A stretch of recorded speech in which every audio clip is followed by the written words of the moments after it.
Hello to everyone listening from around the world. Today's account comes from Walter Briggs, 68, who shared what happened after 10 years of showing up for a family that never once drove to his house, and the birthday dinner that finally made him stop. This account has been dramatized to protect privacy. AI narration is used throughout. The experience it describes is real. Nobody came. My name is Walter Briggs. I am 69 years old as I tell you this, which means I was 68 when it happened, which means I had been a widower for 10 years and a reliable, present, consistently overlooked member of my family for every one of those 10 years. And on a Saturday evening in March, I cooked a full dinner, set my dining room table in the Broad Ripple neighborhood of Indianapolis for 7 people, and waited 4 hours. Nobody came. But let me tell you about the 10 years first, because the birthday dinner does not land right without the 10 years behind it. My wife Carol died on a Tuesday in April. She was 58 years old. Pancreatic cancer, the fast kind, the kind that announces itself when it is already finished with its planning, and has moved directly to execution. We had 11 weeks from diagnosis to the end, which is either a mercy or a cruelty depending on the day you ask me, and I have had days that were both. Carol was the social center of our family. She remembered birthdays without consulting a phone. She knew what her grandchildren were studying in school, and what they were afraid of, and what they wanted to be when they grew up, and she updated this information regularly because she asked. She remembered what her brother Dennis's wife Karen had said at Thanksgiving 4 years earlier about wanting to learn to make pie crust, and she found a class and enrolled them both and drove Karen to it. She was the kind of person who makes everyone around her feel attended to, and the thing nobody told me about losing her, the thing I had to discover on my own, slowly, over months, was that everyone had been relying on her to do that work, and when she was gone, nobody was going to pick it up. Nobody picked it up. What they did instead was allow me to substitute for her, imperfectly and without acknowledgement, for 10 years. The first Christmas after Carol died, I drove 40 minutes to my daughter Patrice's house in Fishers with a ham I had cooked from a recipe Carol had used for 20 years, a bottle of wine I had picked out carefully because I knew what Dennis liked, and a set of presents I had wrapped myself for the first time in my adult life, because Carol had always done the wrapping. Nobody thanked me for the ham. Nobody noticed the wine. The presents were opened, and the paper was put in a bag, and the conversation moved on. I drove home at 9 p.m. The following Easter, I cooked again and drove again. Mother's Day, I drove to Patrice's house with flowers and watched my son-in-law Greg accept them on Patrice's behalf, because she was on the phone. Father's Day, nobody called until 7 in the evening, and when Patrice called, she sounded like someone checking an item off a list. Thanksgiving, Christmas, birthdays, graduations, first communions, school plays. I went to all of them. Not once in 10 years did anyone drive to my house in Broad Ripple. Not once did anyone sit at my table. Not once did anyone call first. I want to be fair about this, because fairness matters to me and because I have had a year to think about it clearly. Some of the non-calling was grief. In the early years, grief is disorienting and selfish in ways that people do not intend and do not fully recognize, and I gave my family credit for that for longer than was probably warranted. Some of it was the assumption that I was fine. I am a man who presents as fine even when I am not, which is either a strength or a coping mechanism and probably both. But after a while the non-calling stopped being grief and started being habit. And habits, left unaddressed, become expectations. And what my family had developed over 10 years was the quiet expectation that Walter would show up, and Walter would bring food, and Walter would ask how everyone was doing, and Walter would drive home alone, and Walter would be there again next time. Walter was reliable that way. My 68th birthday was on a Saturday in March. I decided, that year, to try something different. I called Patrice in January and told her I was planning a birthday dinner, not asking her to organize it, telling her I was organizing it and inviting her and Greg and their 2 children, and Dennis and Karen. 7 people. I had the menu planned. I had the date clear. I confirmed with everyone individually, Patrice on a Tuesday, Dennis on a Thursday, Greg by text because that is how Greg communicates. All 3 said yes. I bought the groceries on Friday morning. I spent Friday afternoon and Saturday morning cooking.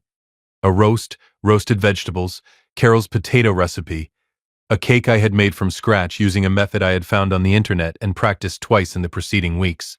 I set the table properly, with the good china and the cloth napkins Carol had kept in the bottom drawer of the sideboard, the ones she reserved for occasions.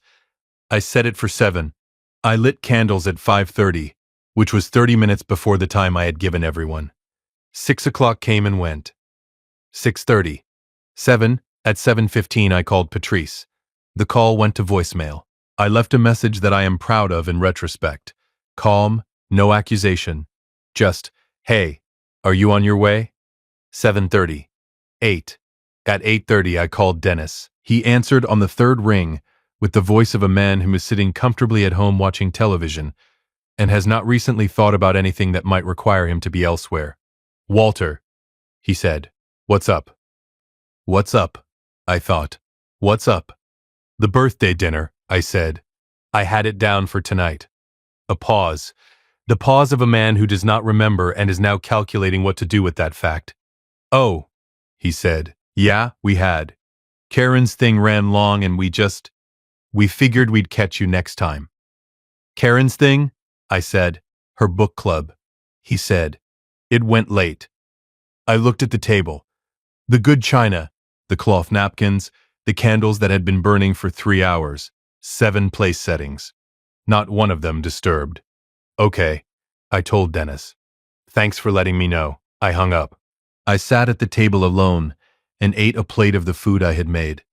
And it was good food, and it deserved better than the evening it was served in. I ate slowly. When I finished, I blew out the candles, covered the dishes, and sat in the dark dining room for a while.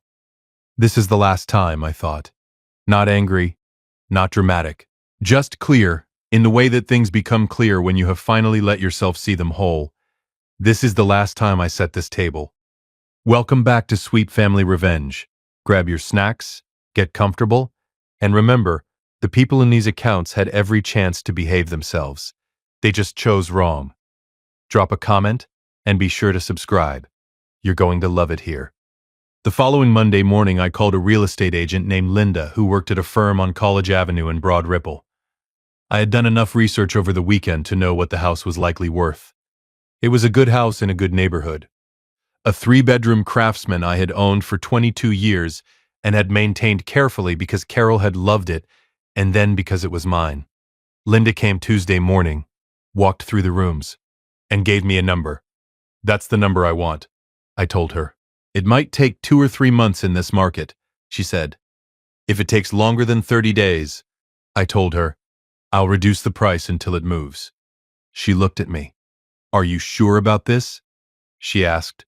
I have been sure about very few things in my life. I told her. I am sure about this. I did not tell Dennis. I did not post anything on social media. I have no social media to speak of, which is either a personal failing or an advantage, and in this case was clearly an advantage. I packed what I wanted. I donated what I did not. Carol's jewelry, a pearl necklace, her engagement ring, 2 sets of earrings she wore regularly. I wrapped carefully in tissue paper and put in a small wooden box that I packed with my own things. Because they were not furniture and they were not a house and they were hers and therefore mine and not available for distribution.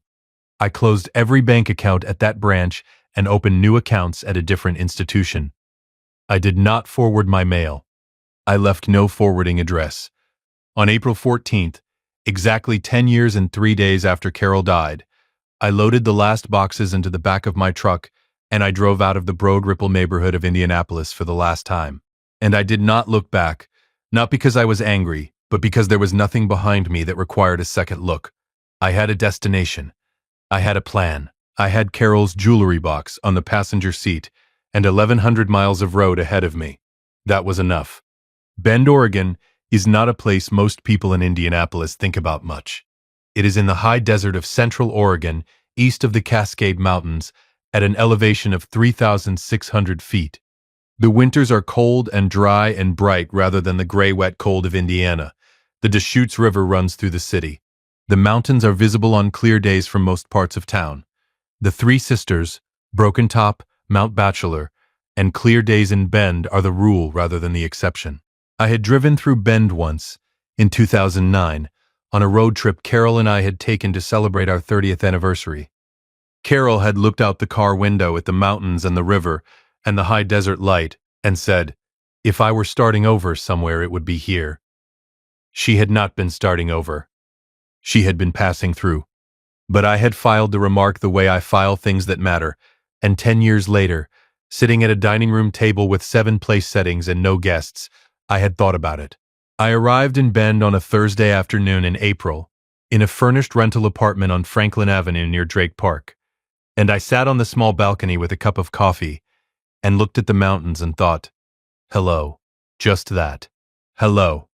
I did not know a single person in Bend, Oregon. I was 68 years old, recently retired from 28 years as a civil engineer with the city of Indianapolis, financially stable due to a combination of a pension, savings I had managed carefully, and the proceeds from the house sale. I had no obligations to anyone within 1,100 miles. It was, I will tell you honestly, the most frightening and the most relieving morning of my life, and those two things existed simultaneously without contradiction. The first 3 months were quiet, in ways I had not anticipated. Not lonely, exactly. I have always been comfortable with my own company, which is either a gift or a warning sign, and in this case, it was a gift. I walked the river trail in the mornings.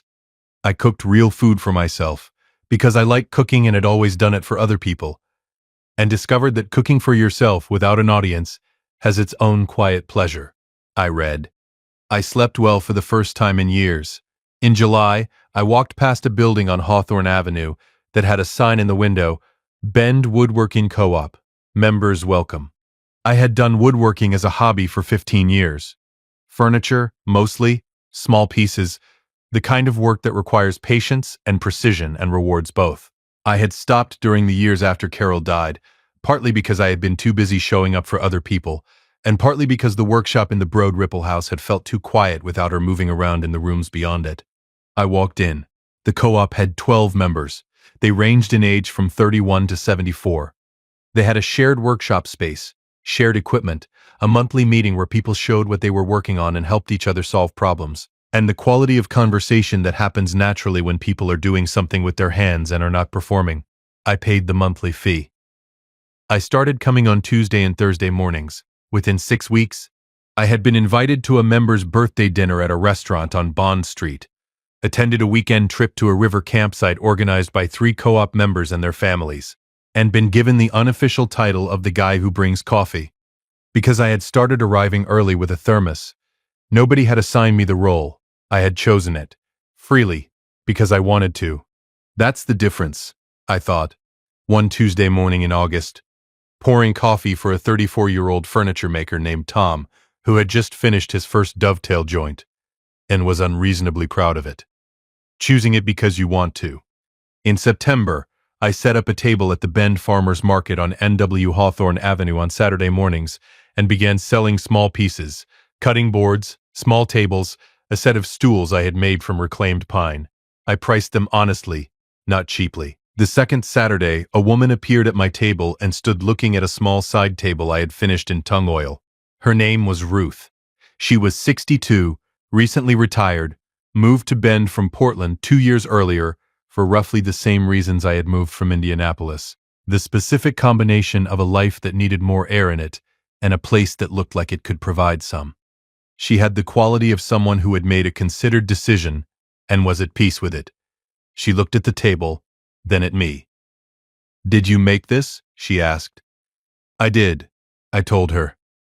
She turned it over carefully, examined the joinery, set it back down. "Do you take commissions?"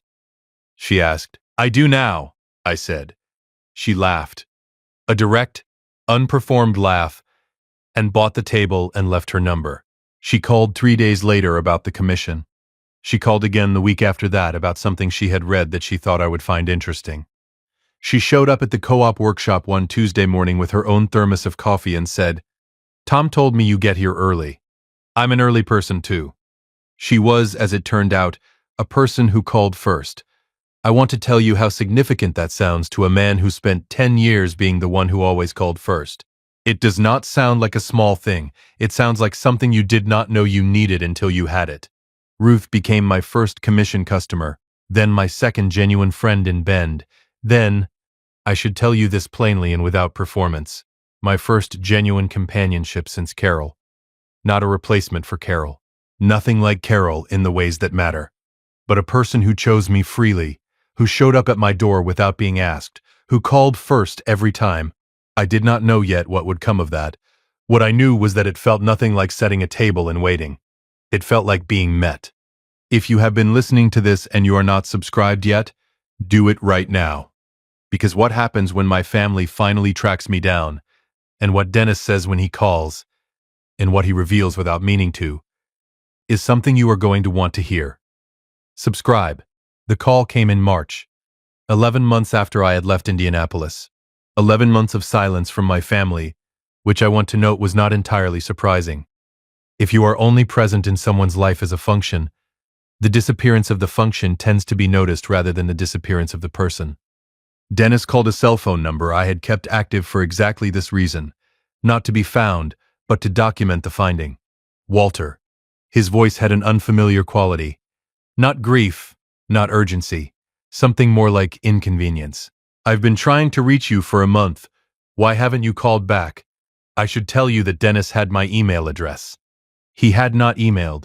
He had the cell number and had apparently tried it several times, which is the kind of effort that arrives 11 months late and expects to be credited. I've been busy, I told him. Busy, he repeated. Walter, we've been trying to find you. Patrice's husband, Greg, drove to your house, and some strangers answered the door. I moved, I said. We know you moved. Where did you move? Away, I said. A pause. What does that mean? He said. It means I live somewhere else now, I said. I'm fine, Dennis. I'm healthy. I'm settled. I'm enjoying myself. Why didn't you tell anyone? I thought about the good china, the cloth napkins, the candles that burned for 3 hours, 7 place settings, not one of them touched. I didn't think anyone would notice for a while, I told him. A longer pause. Walter, we need to talk about Carol's jewelry, he said. The pearl necklace and the engagement ring. Patrice has been asking about them. We assumed they were in the house when you sold it. There it is. I thought. Not. We were worried about you. Not. We are sorry we missed your birthday. Not. We have not called in a year and we know it, and we want to explain. The pearl necklace, the engagement ring, the jewelry is with me. I told him. Carol was my wife.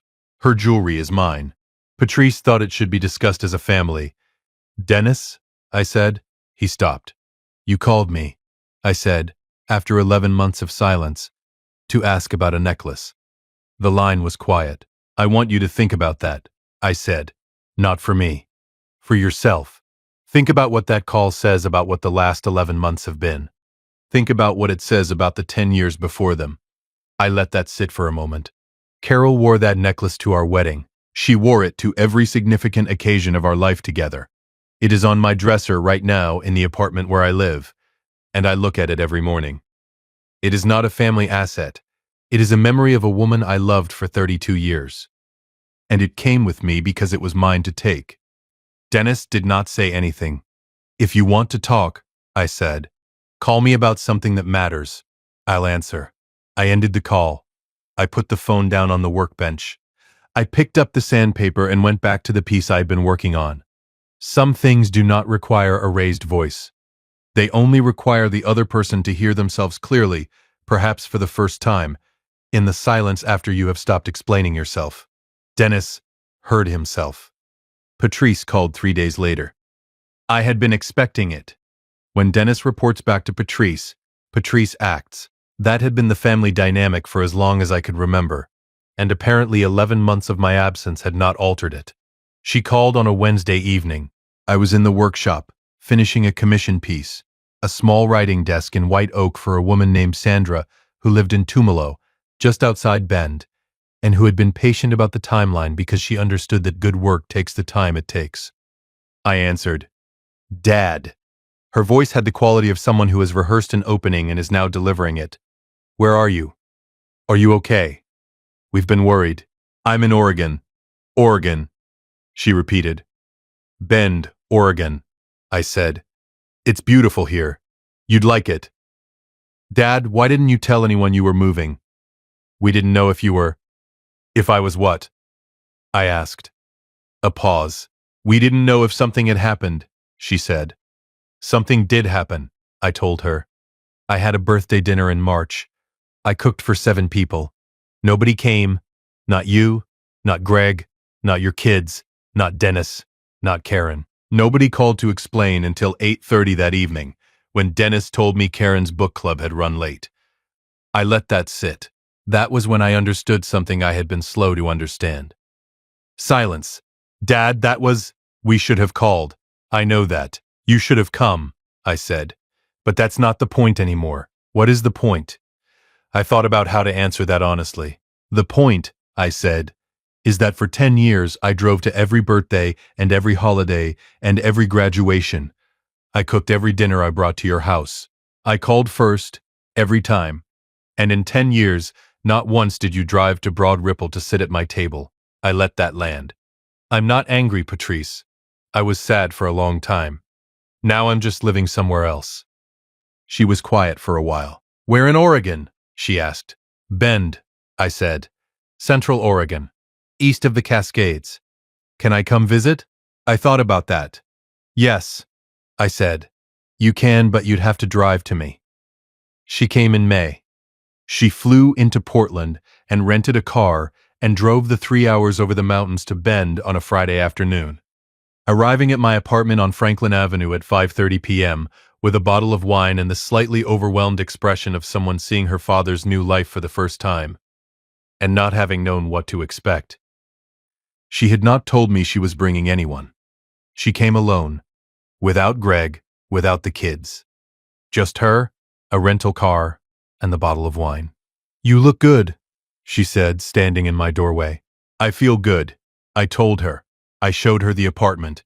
Simple, well organized, the small pieces of furniture I had made visible on the shelves and the side tables. I showed her the workshop I had rented on Industrial Way, a small space where I had moved from the co-op when the commissions started coming regularly enough to justify it. I showed her the farmer's market table in a photograph Tom had taken one Saturday morning, the mountains visible in the background, my table full of pieces in the foreground. She was quiet through most of it, the quiet of someone absorbing something they had not fully imagined. We had dinner at a restaurant on Bond Street that evening. Ruth joined us.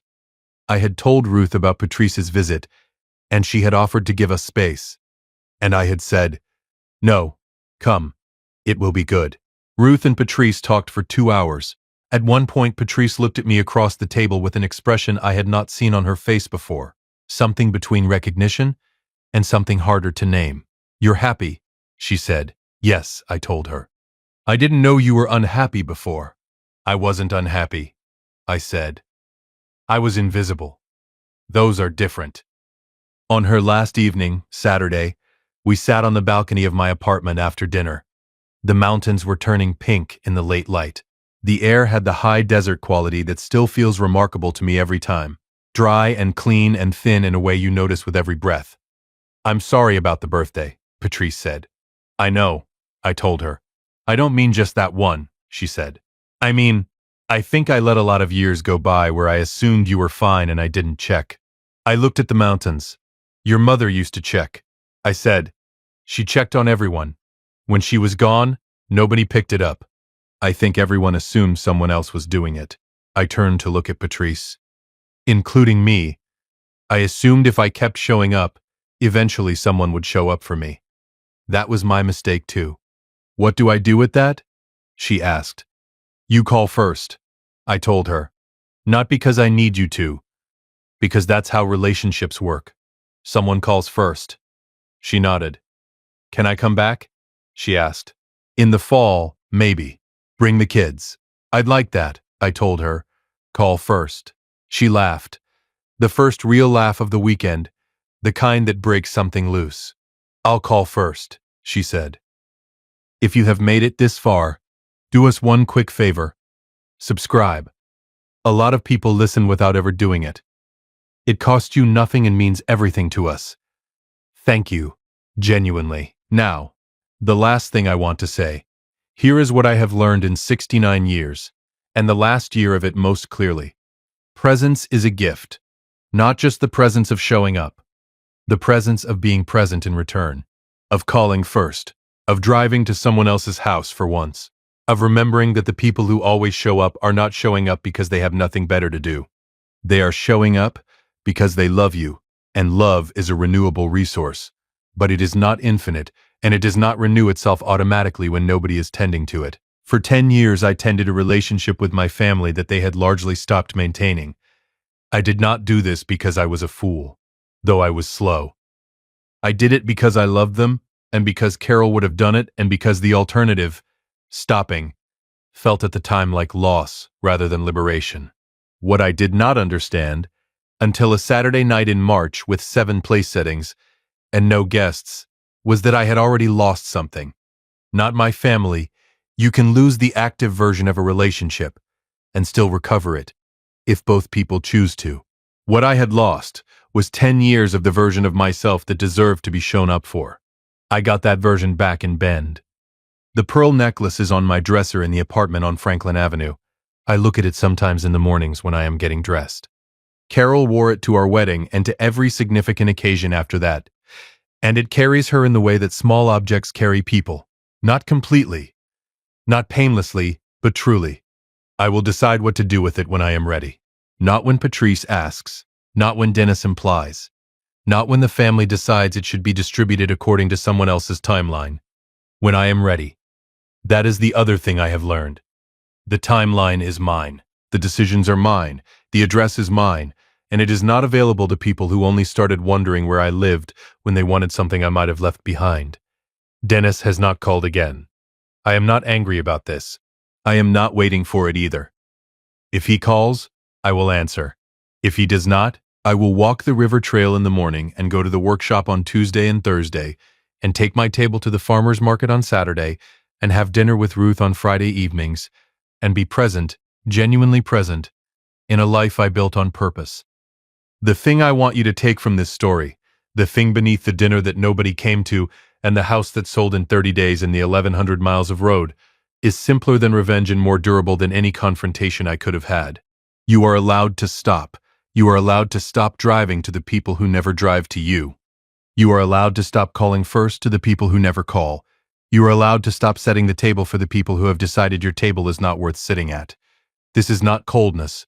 It is not cruelty.